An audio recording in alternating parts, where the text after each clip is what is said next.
The entrepreneurial success is this word called hustle. That's what you do to get entrepreneurial success. Be an entrepreneur. Just do shit. Just throw shit at the wall and see what happens. Go to bed at midnight and get up at 4, right? That's the modern day entrepreneur. That's what is popularized right now. That is what is when you think of entrepreneurship. And there is an award that seems to be getting passed around for who can have the least sleep while running a business. Yes or no? That might be true. That might be fine for an entrepreneur in the first 1 or 2 years of running a business. But entrepreneurs are designed to get to a point. Look at Mark Zuckerberg. What was he? In the first 1 or 2 years of building a business, he was just an entrepreneur. And he probably was up in his dormitory till 2 a.m, writing code and drinking Pepsi and keeping awake all night and whatever else, right? But at some point, a couple of years in, he goes, no, like to make this thing go pop, for this thing to scale sustainably, we need some structure in this company. We need to bring in a team. We need to bring in a board of people. We need to get a finance team. We need to get a salesperson. We need to get marketing. We need to get this organizational chart in play. Otherwise, this thing stays entrepreneurial. And I think many people, 10 years in, are still in entrepreneur mode, is the point I'm trying to shed some light on. That this entrepreneurial thing, where you are winging it, making it up as you go along, a little bit of sales, I can do some marketing, I can dabble with some finance, I can dabble with some delivering on the treatment. That's cool in the first couple of years, but eventually you're going to need an organizational chart that you will run by. A few people mentioned it in the first session of CEO. All I do with you, get the whiteboard out, let's look at this org chart. It is comical in the first session. Show me what your company looks like. In fact, I don't even need to fucking know. It's all about operations. There's nothing else. Who does the marketing? Well, me when I get chance. How much of a chance do you get? Sometimes. How much is sometimes? Every couple of weeks. You sure? Well, maybe it's once a month. How much is once a month? 6 hours. Are you sure it's 6 hours? Maybe it's 3. All right, I do an hour. But Mrs. Smith rang and she wanted to be treated. You mean you went back to operations?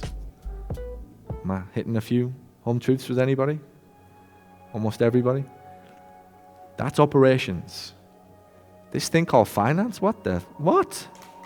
What do you mean the money just doesn't sit in the bank and stay there? What do you mean all of my clients don't pay all their bills?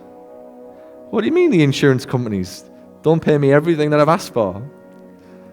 2 years in and I'm just figuring this out? No finance team. What do you mean the phone doesn't just ring? What do you mean I'm not going to get leads just because I've opened up a swanky premises and spent $100,000 on it? They should call me. They should call you, but they fucking don't. They're not in love with your business as much as you are. And that beautiful new treatment room with the chandeliers inside of it that you took a fucking loan out to get because you're adamant that's going to make the difference. But it doesn't. Marketing makes the difference. And what do you mean just because they called? They didn't want to book. Is there something wrong with all these people? They keep ringing up and asking a price and not booking. It's definitely a Maryland thing. It's definitely a Tennessee thing. It's definitely a Phoenix thing. They price shop me all the time. No shit, Sherlock. That's all they're doing all night. This thing called Amazon. They price shop. No matter where you are in the world. Which is why you need this thing called a sales department in your team. Somebody with the skills to actually be able to answer the phone, hold a conversation, answer questions, shut up and listen. Who's done it before? Who's rode that bull before? Structure is the price that you will pay. And you'll know you're paying it because you'll be frustrated as fuck by it like me. It is the most hardest thing in my life is to stay within any resemblance of structure. It is just not what I want to do. Every bone in my body wants to walk away from every single thing that Sophie's planned for me or anybody's asking me to do on any given moment. It's not what I want to do. And sometimes I relent and I don't do it. But That's like a recovering alcoholic, like staring at the vodka and it's like, I'm just going to have one. I have to stay within the structure if I want this company to grow. That's the fight I'm going to have with myself. That's the improvement that I need to make. I need to commit more to that. And as this business grows, or said differently, it won't grow if I don't commit to structure.